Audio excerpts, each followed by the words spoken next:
आपके घर में जो भी आपकी वस्तु होगी, आपका घर होगा, मकान होगी, जमीन जायदाद, घर गाड़ी, कुछ भी होगा, उसमें मेरा भी उतना ही अधिकार होगा जितना आपका होगा, है ना। तो अब यहाँ पर पति क्या है कि पुनः वचन लेता है कि ठीक है, मैं तेरी इस कामना को परिपूर्ण करूंगा, पर मेरी भी एक शर्त है। बोले क्या? बोले आज से मेरी आर्थिक स्थिति में भी आपने मेरा सहयोग करना है। अब मानी चला जमे कि जो सैलरी है वो 10,000 रुपया, अब वाले क्या 5.5 आई 20,000 कहाँ लौट में। देखिए पति का दायित्व तो है कि वो अपनी पति की इच्छाओं को पूर्ण करे, उसके लिए अगर आभूषण चाहिए तो आभूषण लाए। पर बोले आज से आपको मैं अर्थ में उतना ही सहयोग दूंगा, पर अर्थ कैसा होना चाहिए कि मेरे और मेरे परिवार के हित कल्याण हेतु, है ना। जैसे बोले घर में बोले चादर हमारी खराब है, पर्दा फटा, नए पर्दे लेके आए, जिससे मेरे क्या हो, घर का भी कल्याण हो, मेरा भी कल्याण हो, अति खर्चा नहीं। और कभी परिस्थिति बस ऐसा आ जाए कि मैं अब कोरोना टाइम आई तो सब लोग घर रह गए बेचारा, तो पत्नी का दायित्व होता है अर्थ में, शास्त्र की मर्यादा देती है कि अगर वो रोड में ढूंगा भी फोन पड़ो ना अपना पति का सहयोग करने का वास्ता, कोई भी कलमा कोई हर्ज नहीं है, कोई पाप नहीं है, समझा। इन्हीं की पत्नी बैठी है घर में और लगे जो जमे ढूंगा फोन पर नहीं, वक्त में अगर बुआरी भी ढूंगा जोड़नी तो पूरा आप सहयोग कर सकते हैं। कब? जब आपकी आर्थिक स्थिति खराब हो, परिवार की आर्थिक स्थिति खराब हो। अब जमाते जमीनी 400 रुपये दिहाड़ी और बुआरी कोनी इसमें 1,000 रुपये का मैं वे कर दिया साई बनी है, तो ये चीज़ें चल बोले आर्थिक स्थिति में मैं आपको अपना भाई अंग तब दूंगा जब आप मेरी आर्थिक स्थिति मेरे परिवार के हिसाब से चलेंगे।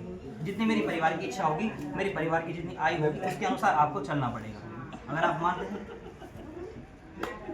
तीसरा आया काम का। काम का अर्थ होता है इच्छा। इच्छा आपकी कैसी होनी चाहिए? कन्या कहती है अपने पति को, आपकी इच्छा व्यर्थ नहीं होनी चाहिए। अगर कहीं पर मैं अपनी सगी सहेलियों के साथ बातचीत कर रही हूँ तो आप अगर आप मेरा हास्य परिहास्य नहीं कर सकते, मतलब मजाक नहीं कर सकते मेरे साथ, है ना। भले भीतर एक बार वो चाहे खूटी करी, मतलब समाज के सामने, ठीक है। तो अब पुरुष कहता है कि ठीक है, मैंने आपको ये क्या करता हूँ, आपकी ये कसम मान लेता हूँ, आपकी शर्त मान लेता हूँ, पर मेरी भी इच्छा है कि आपके भीतर भी क्या ऐसी काम इच्छा नहीं होनी चाहिए। कैसी? कि व्यर्थ की, ये नहीं कि मैं तभी नहीं फोन लावा, मैं तो इन करा, मैं तो घुमावा, है ऐसी आर्थिक स्थिति। तीसरी बात, जब आपको कभी भी अपने मायके जाना हो, अपने सगी सहेलियों के साथ जाना हो, तो एक बार मुझसे जरूर विचार विमर्श करना पड़ेगा, मतलब बिना पूछा नहीं जाना। अच्छा, अब चौथा आया जिसमें पुरुष आगे हो जाता है, वो है मोक्ष। इसका एक साधारण सा अर्थ है कि पत्नी का मोक्ष पति के ही चरणों में, मतलब उसके लिए अन्य कोई भी गुरु, शास्त्र की मर्यादा ये है कि स्त्री को कोई गुरु नहीं बनाना चाहिए। आजकल गुरु दीक्षा जान लेना, ये गुरु दीक्षा शास्त्र अनुमति नहीं दे। पत्नी का गुरु, केवल पत्नी का गुरु, सब कुछ उसका पति ही है। अब रही बात स्पर्श की, ये जो आपने सप्तपदी करी, ये हमारी दूसरी भाषा में बोली जाएगी 7 जन्म है। ये 7 प्रकार का हमारे जीवन में ताप होता, 7 कष्ट होता, 7 दिन 7 वार होता, ठीक है। इन 7 वारों में सदैव हमारी क्या हो, ये प्रतिज्ञा अटल रहे, हमारा जीवन सुखमय चले, अच्छा चले, सब कुछ बढ़िया रहे।